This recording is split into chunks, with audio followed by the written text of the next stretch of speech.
Good morning lovely students, welcome to Vipshu academy. आज ये worksheet maths की आई है, क्लास 8th के लिए आई है। वर्कशीट नंबर 15 है और 17 नवंबर 2020 के लिए ये वर्कशीट आई है। टॉपिक है स्क्वायर एंड स्क्वायर रूट। पहले भी पिछले हफ्ते की वर्कशीट में हम थोड़ा बहुत introduction square and square root का पढ़ चुके हैं। उम्मीद है कि आपको वो सब याद होगा।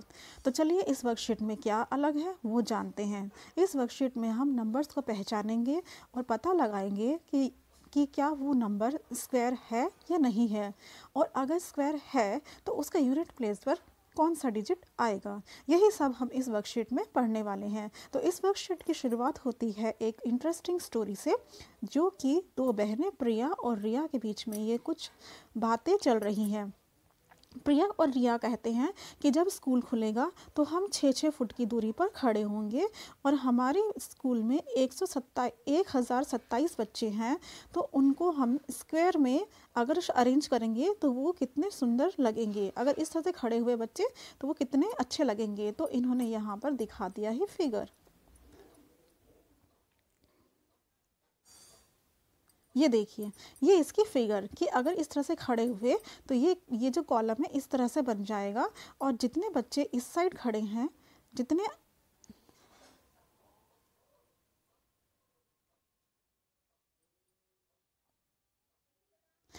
बच्चे आपके इस साइड खड़े हैं उतने ही यहाँ खड़े हैं, तो वह स्क्वायर के रूप में बन जाएगा। तो चलिए आगे देखते हैं उनके बीच में क्या बातें हो रही हैं। तो यहाँ पर ये कहते हैं, प्रिया कहती है कि 1027 स्टूडेंट्स जो हैं,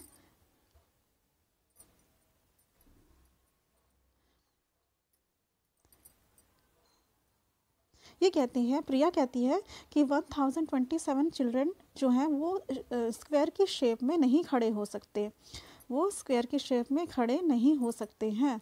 तो रिया कहती है तुम ऐसा कैसे कह सकती हो। तो वो कहती क्या तुम्हें इसका स्क्वायर रूट निकालना आता है। तो प्रिया कहती है नहीं, मुझे नहीं आता, लेकिन मैं ये कह सकती हूँ कि वो इस शेप में नहीं खड़े हो सकते।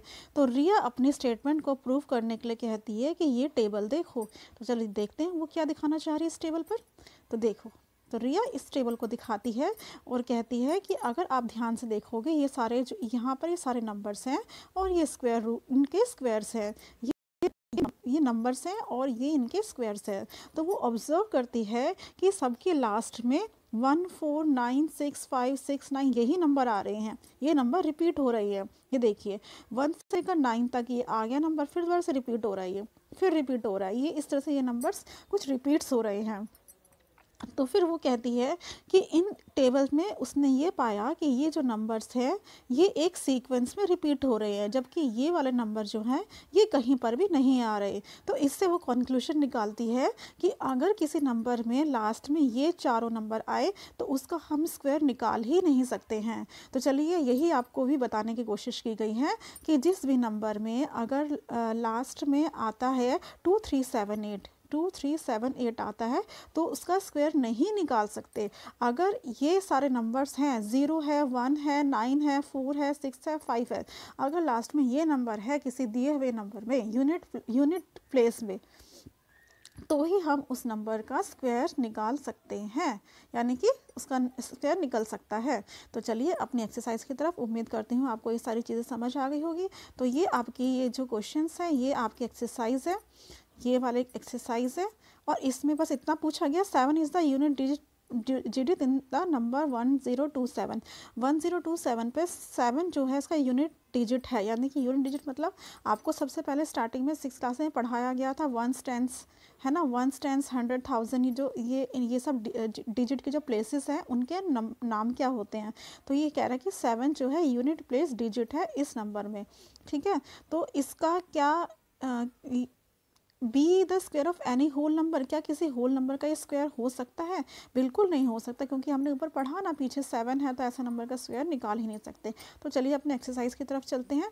ये देखिए, ये आपकी एक्सरसाइज से क्वेश्चन है, वर्कशीट 15 है, मैथ्स क्लास 8 की। फर्स्ट क्वेश्चन कहता है find unit place digit of the following numbers on squaring, मतलब स्क्वेयरिंग करने पर इसका यूनिट प्लेस पे क्या आएगा वो बताना है। तो बेटा ये बहुत इंपॉर्टेंट क्वेश्चन है और ये कंपटीशन एग्जाम्स में भी आता है, तो ये सब आपको आने चाहिए और 10th तक ही ये आता है।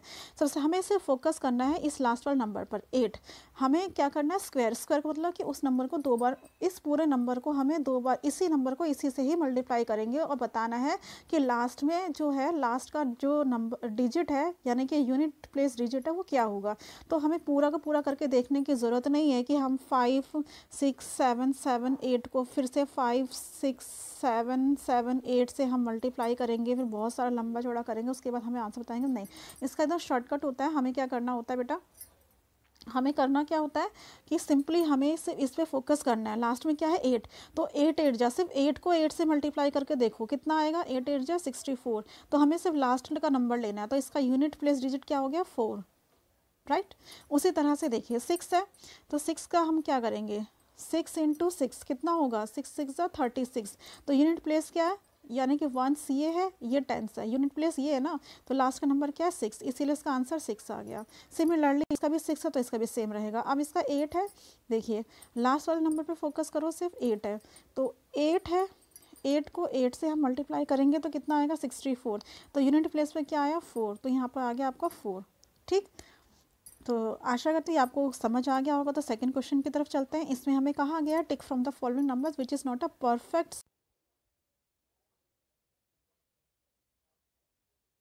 ये सेकंड क्वेश्चन है, tick from the following numbers which is not a perfect square. हमें उसको टिक लगाना है जो कि परफेक्ट स्क्वायर नहीं है।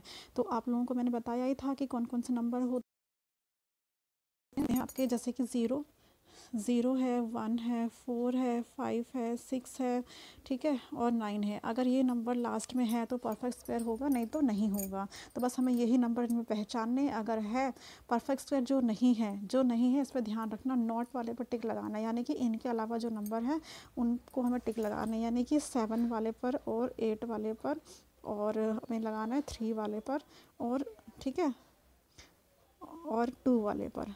अगर ये वाले नंबर है 2783 वाले, उनको हमें टिक लगाने हैं। तो चलिए अब करते हैं इसको। देखिए 9 जो है ये तो परफेक्ट स्क्वायर है, इस पर टिक नहीं लगाना, 8 पर लगेगा टिक, उसके बाद बी पे टिक लगेगा, फिर सी पर टिक लगेगा, फिर डी जो है परफेक्ट स्क्वायर है, एंड देन ये भी परफेक्ट स्क्वायर नहीं है। ये 3 है जो कि परफेक्ट स्क्वायर नहीं है, ठीक है।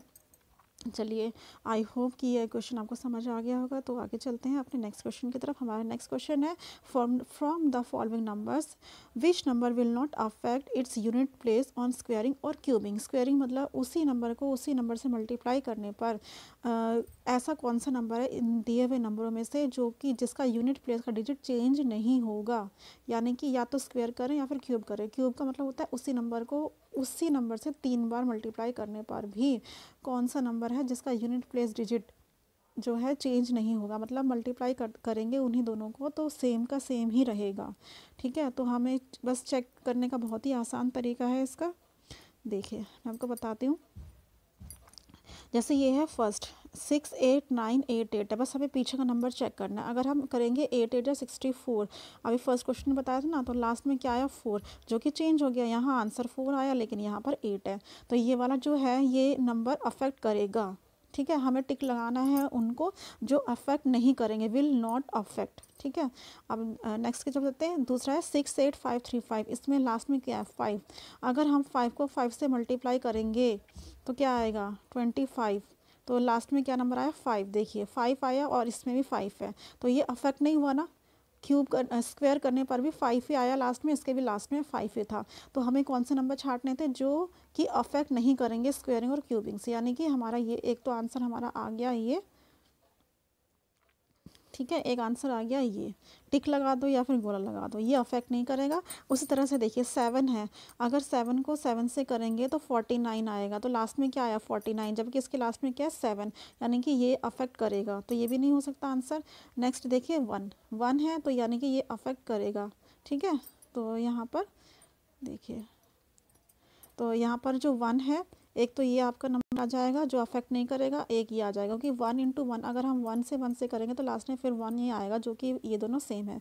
उसके बाद देखिए 6 है, तो 6 का करने के लिए क्या करेंगे, देखिए 6 इंटू 6 क्या आएगा 36, और लास्ट में क्या आया 6, इसके भी लास्ट में 6 है, यानी कि अगर इसके भी स्क्वेयरिंग करेंगे तो इसका भी अफेक्ट नहीं करेगा। तो इस तरीके से ये तीनों इसके आंसर्स हो गए, चाहे आप टिक लगा दो इस तरह से, चाहे आप इसको सर्कल एंड सर्कल कर दो। तो ये इस तरह से ये क्वेश्चन होने थे सारे के सारे। तो उम्मीद है कि आप लोगों को ये अच्छी तरह से पूरी की पूरी वर्कशीट समझ में आ गई होगी। सो अपनी रिवाइज़ कर लीजिए अच्छे से, पॉज जहाँ समझ नहीं आए तो वीडियो को पॉज कर करके दोबारा आप देख सकते हैं। सारी एक्सरसाइज जो है पॉज करके, एक्सरसाइज को आप लोग इस तरह से पॉज करके और स्क्रॉल डाउन कर करके पूरी एक्सरसाइज कंप्लीट कर लीजिएगा।